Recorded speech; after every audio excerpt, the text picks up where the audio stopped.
Shalom saudara-saudaraku, pada pagi ini renungan pagi kita bertajuk diubah untuk selama-lamanya. Bacaan firman, aku berkata kepadamu, sesungguhnya jika seorang tidak dilahirkan dari air dan roh, ia tidak dapat masuk ke dalam kerajaan Allah. Yohanes 3 ayat 5. Semasa Nikodemus berjalan dalam gelap, jantungnya berdegup-degup karena dia merasa seronok.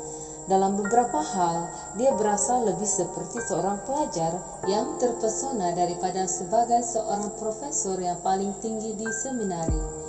Orang selalunya lebih teruja untuk berjumpa dengan dia, tetapi sekarang dialah yang lebih berminat untuk bertemu dengan guru baru dari Galilea yang baru sahaja membersihkan bait suci. Walaupun bersemangat dan teruja, namun Dr. Nikodemus tidak bersedia untuk mendengar kata-kata pertama daripada rabi yang lebih muda dan tidak bersekolah itu. Aku berkata kepadamu, sesungguhnya jika seorang itu tidak dilahirkan dari air dan roh, ia tidak dapat masuk ke dalam kerajaan Allah. Ini ialah kata-kata yang mengejutkan bagi dekan sekolah teologi itu. Bukankah dia telah membaca Alkitab banyak kali daripada muka depan sehingga muka belakang?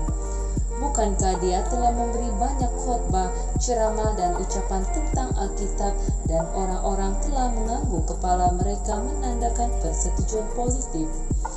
Diberitahu bahwa dia tidak pernah pun melihat kerajaan Tuhan merupakan satu pernyataan yang mengejutkan kepada kedua-dua status dan egonya. Kita telah menghabiskan bulan ini melihat pada semua topik pertaubatan yang sangat penting, di mana tanpa topik-topik ini kita tidak dapat masuk ke dalam kerajaan Allah. Setiap hari kita perlu mencari pertaubatan hati, perubahan hidup yang hanya boleh berlaku melalui Roh Kudus yang masuk dan menguatkan serta mengubah kehidupan kita supaya kita akan bersedia untuk kehidupan kekal. Dalam Wahyu 3:20, Yesus digambarkan berdiri di pintu hati kita dan mengetuk pintu hati mereka yang fikir bahwa mereka kaya dan telah menambah harta serta tidak memerlukan apa-apa.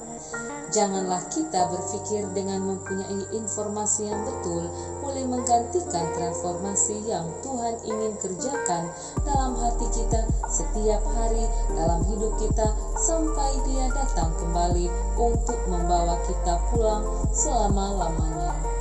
Sekian, Tuhan memberkati.